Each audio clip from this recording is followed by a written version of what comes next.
Olá, pessoal, boa noite. Mais uma live Só Esportes no ar, nesta sexta-feira, 17 de julho. E, como sempre, ao meu lado, Anderson Firmino, tudo bem? Boa noite. Boa noite, Ted. Boa noite a todos que acompanham mais uma live Só Esportes. Prazer contar com a companhia de vocês. Hoje vai ter uma está bem bacana com um nome importante do esporte aqui na região. Vai conversar com a gente aí. Tem muita coisa para contar aí sobre ping-pong? Não, ping-pong não. Exatamente, não, ping-pong não dá, aí não dá, aí já pedi para o homem embora, né, pelo amor de Deus, chamar de ping-pong, tênis de mesa de ping-pong é sacanagem. Eu queria apresentar com muita satisfação, com muita alegria, há muito tempo que eu não via, não falava com ele, Israel Strock. Quando o Israel era jornalista, né, hoje ele faz faculdade de publicidade, né, Israel? Hoje a gente se encontrou várias vezes na cobertura do Santos, do CTRP, né, enfim, e lembro bem do trabalho do Israel no lance. E agora não, já há algum tempo, um mesa-tenista paralímpico, prata, na Rio 2016, e um esportista de sucesso. Boa noite, Israel. Prazer em vê-lo. Obrigado por aceitar o nosso convite. Boa noite. É um prazer rever colegas de profissão.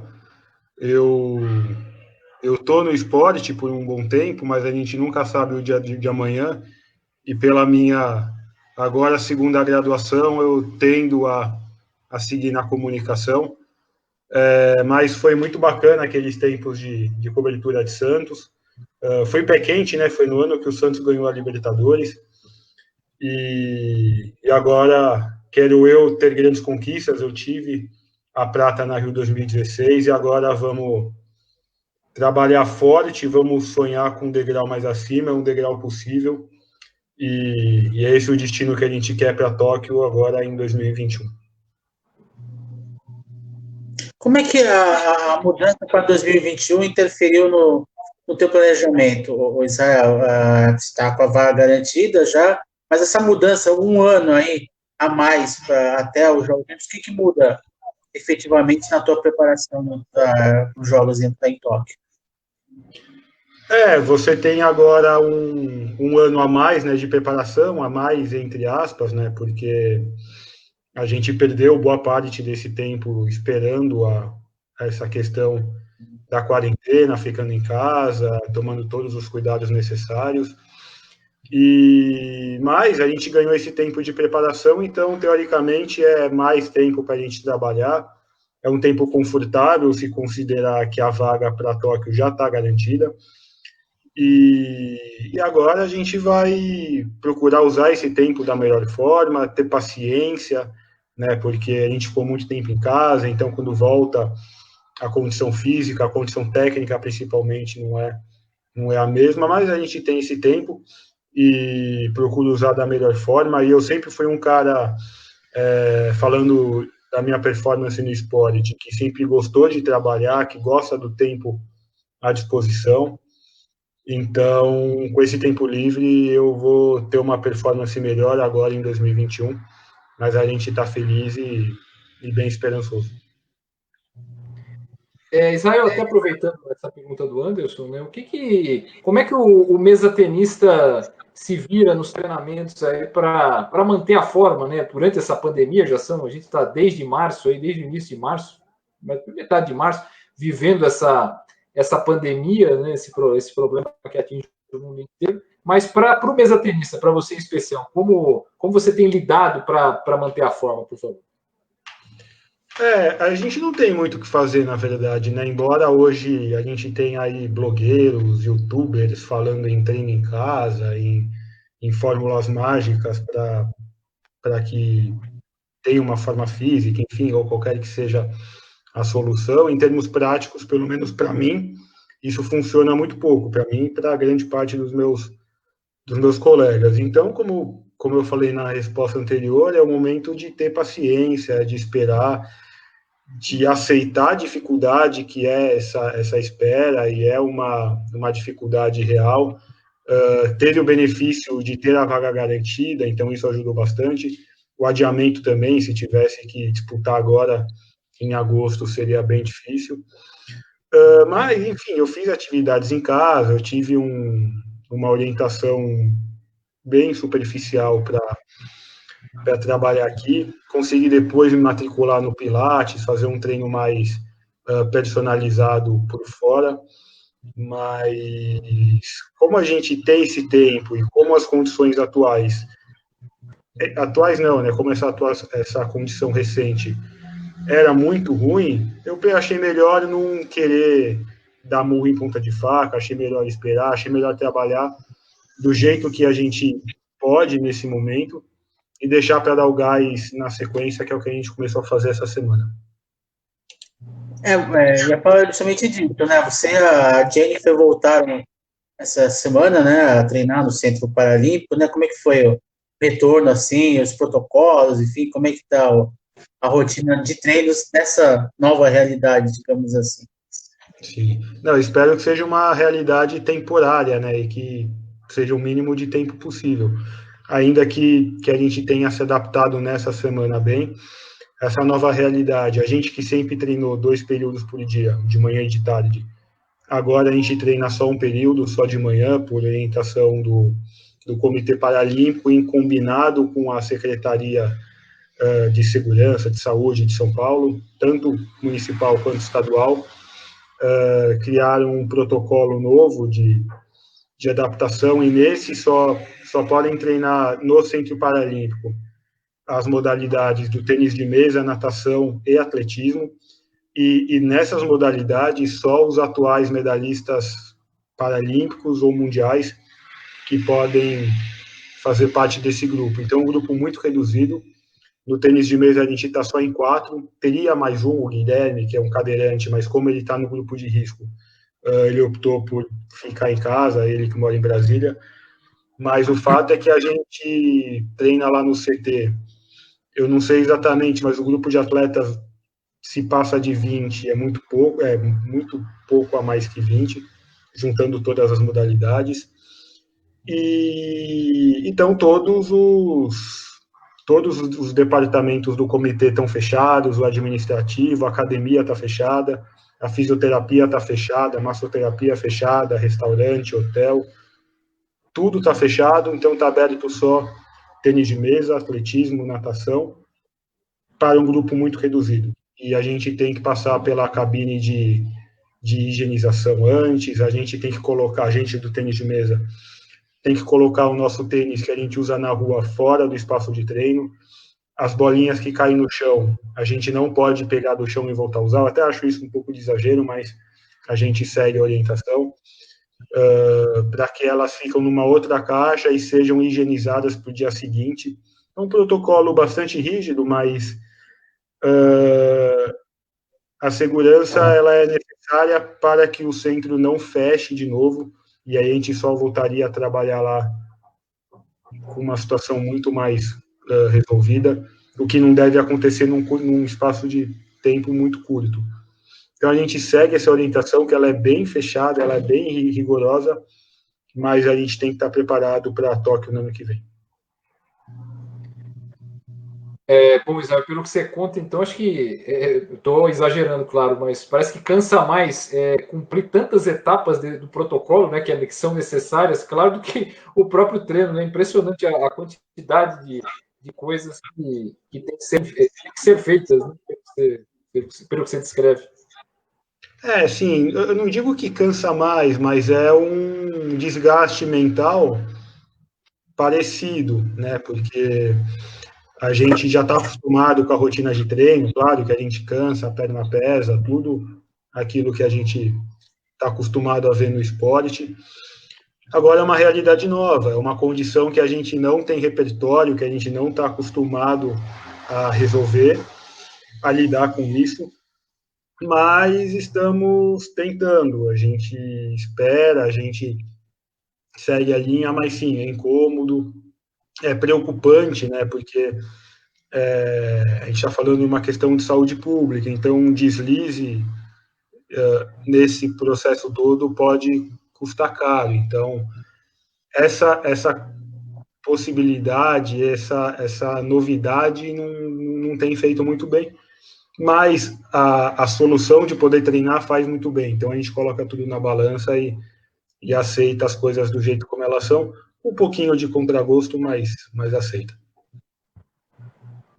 A vantagem, não sei se dá para dizer que é uma vantagem, de qualquer forma, então, você está prejudicado pela pandemia, a preparação prejudicada pela questão da pandemia, mas seus adversários também, né? Porque globalmente, né, falando, o problema acaba afetando a todos os atletas, né? Quem são os seus principais adversários, assim? Quem que você está na mira aí para poder rivalizar no jogo de toque? Olha, a gente fala muito nos bastidores, eu com meus técnicos, eu falo que a classe 7, que é a classe que eu jogo, ela é a mais democrática que tem, ela está com muitos candidatos a favoritos, a medalhistas, a medalharem nos Jogos de Tóquio, então eu tenho muitos adversários, né? A gente tem, claro, o britânico William Bailey, que é atual campeão olímpico, me venceu na Rio 2016, mas a gente tem o holandês, o Jan Montanos, que é o líder do ranking mundial, que foi vice-campeão mundial agora há pouco. O Yan Shu, chinês, que foi medalha de bronze no Rio, era primeiro do mundo até poucos meses atrás. Também é um adversário muito grande, muito forte. A gente tem o Júlio de Morales, espanhol, campeão mundial, ganhou de mim no campeonato mundial. Tem japonês que, por está jogando no seu país, vai ter uma força um pouco maior, tem o Egito está bem representado também. A gente tem muitos adversários e praticamente todos, ou grande parte, está passando por esse problema. Eu não me considero em condições iguais, porque o Brasil está vivendo esse problema no pico, né? A gente vê na Europa o pessoal já numa condição de desaceleração forte, na Ásia também. A gente não tem ainda grandes expectativas para ver quando isso vai passar aqui no Brasil, mas a gente espera, a gente torce para que seja o mais rápido possível, mas de qualquer forma, a gente tem aí mais de um ano para as Paralimpíadas. Eu não acredito que isso vá ser determinante para um resultado daqui mais de um ano. Israel, falando em tempo, a gente, com essa pandemia, a gente lida com o tempo, a gente até se perde às vezes no tempo, mas a pergunta que eu vou te fazer, você não vai se perder no tempo, porque justamente eu queria que você voltasse um pouco no tempo e lembrasse daquele período. Como é que foi o teu período de transição, você saindo do jornalismo, digamos assim, e abraçando de vez a carreira no esporte? Como é que foi esse momento de transição? Foi um momento complicado essa troca para ti? Foi inicialmente, pelo menos? Quando que você viu que a coisa realmente ia andar, ia bem, e você, lógico, o teu principal resultado foi em 2016, deu prata nos Jogos Paralímpicos, e 2021, perdão, você, lógico, projeto ouro. Mas eu queria que você falasse lá de trás, daquele momento de transição. Como é que foi para ti, psicologicamente, tecnicamente? Eu queria que você descrevesse um pouco aquele instante, por favor. Claro. Não, foi uma novidade, né, para mim, que foi que ela aconteceu por etapas. Foi um processo razoavelmente longo até. Eu não sei se vocês sabem, mas eu sempre joguei tênis de mesa nas classes convencionais, até eu começar a estudar jornalismo e me formar, e nesse processo de estudos e trabalho, eu mantinha um pé no tênis de mesa como um hobby, como uma atividade secundária, mas eu treinei muito enquanto eu tinha meus 16, 18 anos, jogava competições oficiais e tinha resultados aí intermediários contra pessoas sem deficiência, né, nas classes convencionais. Depois que eu me formei, que eu comecei a trabalhar em uma das entrevistas de emprego que eu fiz, onde eu já havia sido estagiário anteriormente, eu recebi um convite para preencher uma das vagas para as cotas das pessoas com deficiência. A entrevistadora, com todo cuidado, ela falou: a gente lembra como você andava, quando você estava aqui, e talvez você tenha alguma deficiência mínima que te permita preencher essas vagas que a gente está precisando.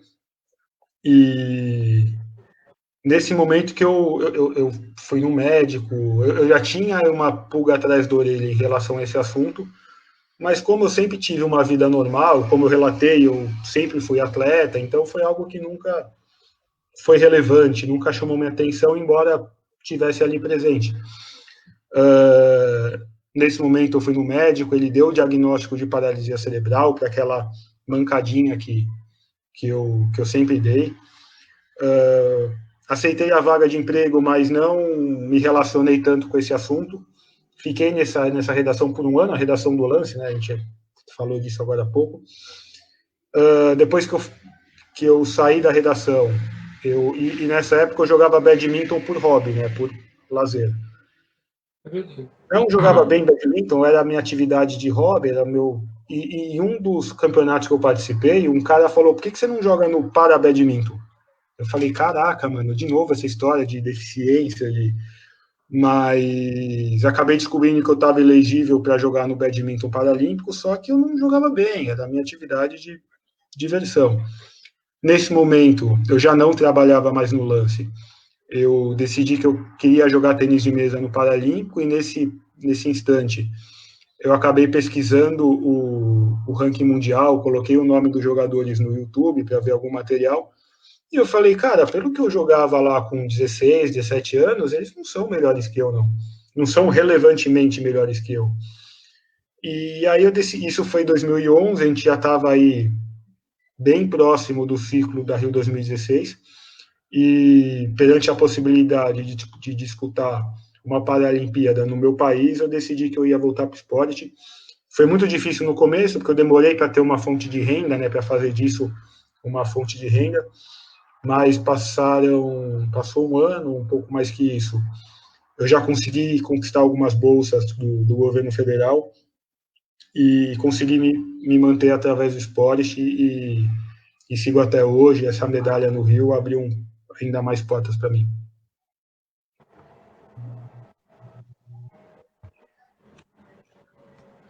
E falando da Olimpíada do Rio, assim, o que eu... Lembra um pouco daquela campanha no Rio, assim, perdendo para o inglês na final. Lembra um pouco da campanha, assim, somente disso, assim, de jogar em casa, de estar cumprindo uma tarefa que você se impôs, um sonho que você se determinou a cumprir, jogar uma Paralimpíada no Brasil. Como é que foi lidar? Porque tênis de mesa é muito cabeça, você tem que ter uma cabeça muito bem, né, para o jogo, para a pressão. Como é que você lidou com esse sentimento de jogar em casa, de jogar no Rio, e poder desempenhar bem, tentando uma medalha que acabou conseguindo, no caso, a prata? Sim, uma coisa que funcionou muito bem comigo foi que eu vivi esse cenário de sonho, que era disputar uma Olimpíada no meu país, uma Paralimpíada. Eu vivi com o coração aberto, eu queria muito aproveitar aquilo que estava acontecendo. Eu queria curtir a torcida gritando meu nome, eu queria curtir o fato de estar na primeira Paralimpíada ou Olimpíada da história do meu país. Talvez daqui 100 anos tenha uma outra edição, daqui 80, certamente a gente não vai estar aqui para ver isso de novo. Então eu queria muito viver bem aquilo que estava acontecendo. Ao mesmo tempo em que eu me preparei muito bem, eu cheguei não como um protagonista, mas como um coadjuvante forte. Eu tinha vencido antes dos jogos o terceiro, o quinto, o sétimo do mundo, que são jogadores que disputariam as primeiras posições. Então eu sabia que eu poderia disputar também. Estudei muito, mas muito bem todos os melhores jogadores. Eu sabia como que eles se comportavam no momento de pressão, no momento decisivo, no momento de euforia, como que eles gostavam de sacar, como que eles não gostavam de receber, como que eles faziam ponto, como que eles pediam ponto. Eu tinha todas essas informações muito bem fechadas, e junto à preparação com o curtir o momento, e fluiu. E a gente conseguiu fazer esse resultado. Eu ganhei do britânico, que foi campeão em cima de mim na final. Eu ganhei dele no primeiro jogo. Ganhei do terceiro do mundo nas oitavas, ganhei do segundo do mundo nas quartas, do quarto do mundo na semi. Peguei um caminho aí bastante duro para chegar na final. Na final eu me encontrei com ele primeiro do mundo. Aí ele venceu. Mas foi uma campanha que eu tenho muito orgulho, não só pelo resultado, mas por como que eu criei ele. Perfeito. Israel, eu queria que você falasse também, falando em Rio 2016, né, falando em Olimpíada, falando em sonho. É claro que o ouro olímpico, paralímpico no caso, naturalmente é o sonho de todo atleta que disputa uma Olimpíada. Mas eu queria que você falasse, se você tem no esporte, além da medalha, do resultado, qual que é o teu grande sonho no esporte? Fora, lógico, o lugar mais alto do pódio. Não, muito boa essa pergunta. Eu gosto desse tema porque a gente, eu não sei se no Brasil, acho que não, talvez no mundo, embora os Estados Unidos faça isso de forma excelente, mas a gente é muito ruim de conseguir criar um valor para o esporte que a gente faz, de fazer aquilo virar produto, um negócio, criar uma marca para aquilo. E essa campanha, essa preparação que eu estou fazendo para Tóquio 2021 agora, embora os jogos continuem se chamando Tóquio 2020, eu quero criar uma história. Eu quero fazer que a preparação, que a história para essa disputa, que vai ser uma disputa muito dura, seja algo interessante, seja um bom produto, que eu possa contar essa história como comunicador, como a gente falou, a gente é colega de trabalho. Eu acho que daí pode sair um produto bastante bacana. Claro que se ele vier com uma medalha, quem sabe uma medalha de ouro, seria muito mais valioso, mas meu grande sonho é contar bem essa história, contar como é disputar uma medalha paralímpica, quais são as dificuldades, quais são os êxitos, e transformar nisso num bom produto. Se a gente botar a cereja do bolo nesse produto com uma medalha de ouro, com uma medalha seria excelente, mas talvez não dependa necessariamente desse resultado final. É isso que eu gostaria. Israel, como é que o jornalista Israel Stroh pode auxiliar o mesatenista Israel Stroh na competição, em termos de análise, em termos de capacidade de observação de adversários?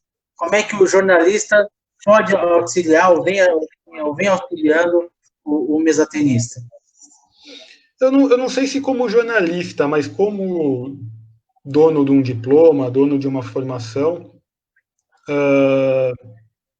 eu consigo ter uma capacidade cognitiva um pouco maior, uma interpretação um pouco maior. Uma coisa que eu acho que falta no movimento esportivo é estudar. Eu critico muito, isso acontece não só no tênis de mesa, não só no futebol, o jovem, quando ele está com uma possibilidade de carreira, ele muitas vezes para de estudar ou faz um supletivo só para fingir que estuda.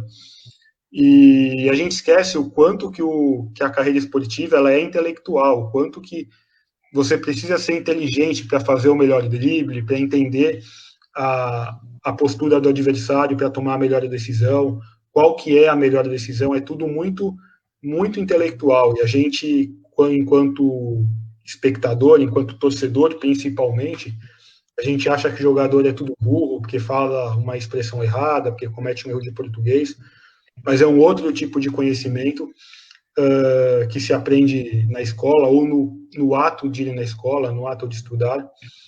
Eu, com o meu diploma, com a minha formação, eu acho que eu supro bem essa demanda. E acho que quem tem um sonho esportivo em qualquer esporte tem que estudar aí bastante. Até em cima do tema também do jornalista e do mesatenista, o jornalista geralmente é uma pessoa, não que outras profissões não sejam, mas ele é um pouco autocrítico, às vezes até com exagero, em relação, às vezes, ao próprio trabalho e, às vezes, à própria profissão. Essa autocrítica, às vezes, que o jornalista tem de si mesmo e do mercado, da profissão, enfim, no que te ajuda também a melhorar os teus treinamentos, aquela coisa de, pô, nunca tá bom, tem que melhorar sempre e tal. Essa autocrítica que é presente no jornalista geralmente, isso mais te ajuda ou mais te atrapalha?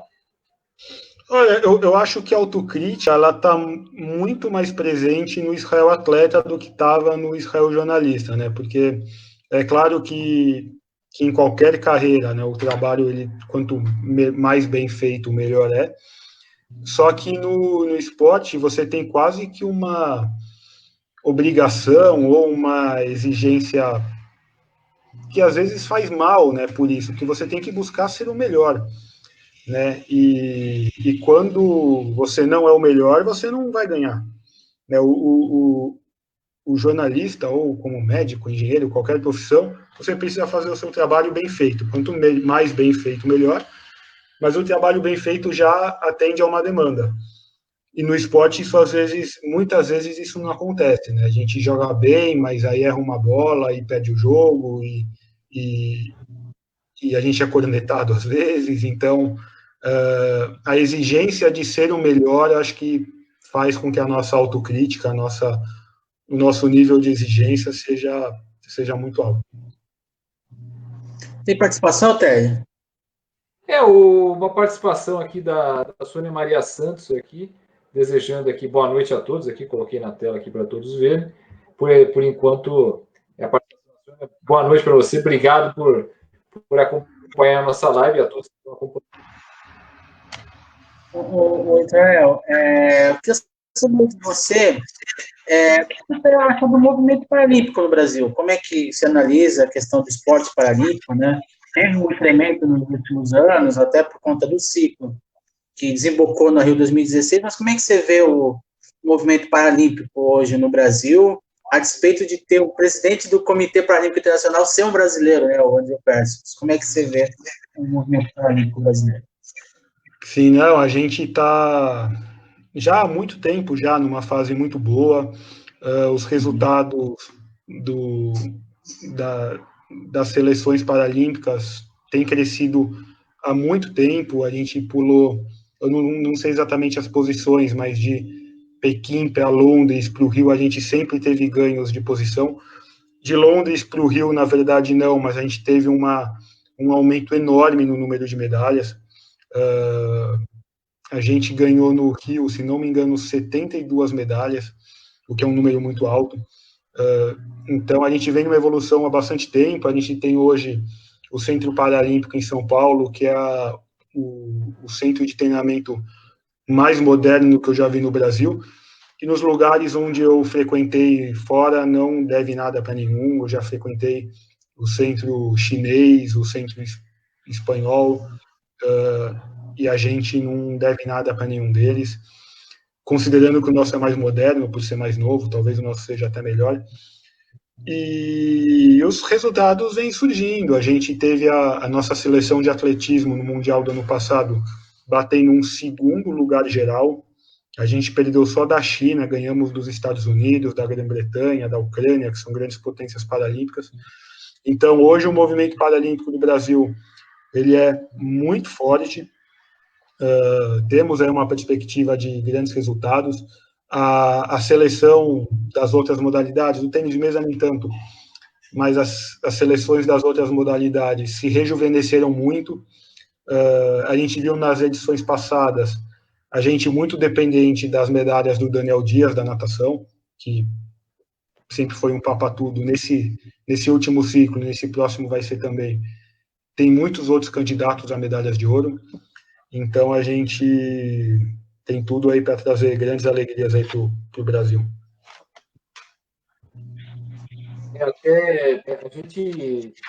Quando a gente acompanha os resultados da Paralimpíada, né, em relação à Olimpíada, a gente às vezes vê um desempenho do Brasil proporcionalmente, né, em termos numéricos, muito maior. O trabalho paralímpico no Brasil, Israel, o que o trabalho paralímpico no Brasil, até você pode falar pela tua modalidade, você acompanha de maneira geral, o que ele tem de diferente em relação a alguns outros países, para o bom e também, às vezes, para o ruim, né? Afinal, nem tudo é perfeito. Sim. Eu acho que ele tem dois pontos. Um é subjetivo, é puramente uma opinião minha, embora eu acredito que faça bastante sentido. E o outro é estruturalmente, a gente tem um órgão muito sério trabalhando, que é o Comitê Paralímpico. E nós, atletas, e fora também. Eu acho muito difícil de ouvir alguma crítica com sentido, né, em relação ao comitê. Então, é uma gestão muito bem feita que oferece grandes resultados. Agora, uma coisa que eu acho que explica, de certa forma, essa performance é um pouco da cultura do Brasil. Eu acho que o brasileiro ele se identifica muito com a mensagem do movimento paralímpico, a mensagem de superação, a mensagem de superar um limite, algo que coloca na nossa cabeça, a gente consegue dar a volta por cima. É muito do brasileiro isso, o brasileiro vive se superando a cada dia, no trabalho, na sociedade. Então, talvez o movimento paralímpico seja uma personificação disso. A gente é mais querido pelo brasileiro, talvez, que os esportes olímpicos, que o futebol, e isso pode explicar a parte desse mérito que a gente tem. Bom, a gente combinou com o Israel, até porque ele deu um compromisso depois. A entrevista hoje vai ser um pouco mais curta que o de hábito, mas eu queria fazer uma última pergunta para ele, porque no ciclo para 2016, você em várias competições caiu na semifinal. Aí na final bateu o vice-campeão. Nesse ciclo de Tóquio, tem chegado às finais, mas em alguns momentos não tem vencido. Assim, como é que fazer para finalmente bater campeão aí nos Jogos de Tóquio? Tem algum tipo de superstição, algum tipo de preparo psicológico aí para poder lidar com isso? Não, exatamente. Eu brinco, eu falo que eu estou subindo de degraus na hora certa, né? No ciclo de 2016, eu cheguei em e eu estou falando das competições onde estão os melhores do mundo, né? Que são as mais fortes, né? Eu peguei algumas semifinais, acabei caindo para o primeiro, segundo, terceiro, quarto do mundo, e consegui subir um degrau em 2016, né? Fui medalha de prata. Ano passado, eu cheguei na final de todos os torneios que eu joguei na Europa, no Aberto da Espanha, no Aberto da Itália e no Aberto da Eslovênia. Aberto da Eslovênia, que estavam todos os primeiros do ranking mundial. Perdi do britânico na final de novo, foi 3-1. E quem sabe, né, a gente não consegue subir esse degrau na hora certa de novo. A gente está se aproximando, a gente está cultivando essa possibilidade, é uma possibilidade real. E quem sabe, não é uma superstição, talvez um pouquinho, mas é um crescimento que a gente vai tendo, e quem sabe a gente, na hora certa, não sobe mais esse último degrau que falta. Como o Anderson lembrou, hoje o programa vai ser um pouquinho mais curto, o Israel tem um compromisso, e eu queria também deixar minha última pergunta, já também agradecendo a presença do Israel, mas eu queria, Israel, que você deixasse uma mensagem para quem, de repente, enfrentou uma situação semelhante à sua e, de repente, tomou um outro caminho que talvez não tenha tido o mesmo sucesso que você teve, mas também tem aquele que tem uma situação parecida e ainda está naquele momento de decisão, que pode escolher um caminho para você escolher um novo antigo caminho, né? Já que você já conhecia o caminho. Eu queria que você deixasse uma mensagem não só para essas pessoas, mas para as pessoas em geral que admiram não só a gente, todo mundo, como você falou, o movimento paralímpico é recheado de histórias de superação, o esporte é recheado de histórias de superação. E a sua é mais uma dessas, uma grande história. Eu queria que você falasse um pouco, deixasse essa mensagem, por favor. Claro, não, eu acho muito importante, gente, é um papo bem legal também esse, agradeço o convite, é um assunto bem, bem forte. A gente precisa estar muito atento às oportunidades, elas às vezes não são claras, né? Esse tema de conversa em família, entre os amigos, como um pequeno estalo fez minha vida mudar totalmente, né? Eu falei de uma entrevista de emprego para a cota para as pessoas com deficiência, eu podia ter saído da entrevista xingando a entrevistadora do RH e ido embora. Ou ter aceitado essa vaga, mas não ter dado bola para isso. Quando o técnico do badminton falou, pô, por que você não joga no para-badminton? Eu podia ter falado, tá louco, não. Mas vamos ver o que é. Vamos entender. Às vezes a gente tem pequenos gatilhos que abrem grandes portas, né? E a gente vive uma vez, a grande oportunidade não passa. Como eu falei, não vai ter outra edição dos Jogos Olímpicos Paralímpicos no Brasil enquanto a gente estiver vivo, muito menos em condições de competição. Então esse é um ponto. Vamos ficar atento às oportunidades. A gente pode ter grandes caminhos, grandes portas que não são tão claras para a gente. Esse é um ponto. E outro ponto é evitar o caminho natural quando o caminho natural não é bom. O movimento paralímpico é uma prova muito grande disso. A gente, como pessoas com deficiência, assim como os negros, os gays, eles são convencidos de que eles são mais fracos ou mais com menos condições que os outros. Então, eu, como pessoa com deficiência, digo que não aceite essa condição. Não fala, tá tudo bem, aceite um trabalho menor. Vamos criar uma história grande. Eu saí do jornalismo com uma briga na redação porque disseram que eu tinha que ganhar menos porque eu fui contratado dentro das cotas. Resumindo, uma pessoa com deficiência deve ganhar menos. Esse foi a explicação que eu tive. Foi um fato, não foi uma imaginação. Hoje, eu quero transformar a minha formação de jornalista com uma história que tomara que seja de uma medalha e tomara que seja uma medalha de ouro, num produto. Eu não aceitei essa história de que o jornalista com deficiência ganha menos. Aí eu entrei até com uma ação contra o jornal, ganhei a ação contra o jornal. Muitos colegas falaram, não, mas você está louco, você vai se queimar no mercado. Eu falei, não, tudo bem, eu vou me queimar, mas eu não vou permitir que isso seja maior que eu. E aí a gente viveu alguns anos depois, e a gente traz essa medalha de ouro aqui, ó, com bastante orgulho aqui para vocês. Um feito que a gente gosta bastante. E ele é fruto de muito treino, de muita dedicação, mas também fruto de tomadas de decisões. Então, eu acredito que a gente já é naturalmente dedicado, mais, outros menos, mas vamos tomar boas decisões que a gente vai para caminhos que a gente não imaginaria. Maravilha. Isso aí, Israel. Isso aí. Vamos embora, Anderson? Já está na hora, né?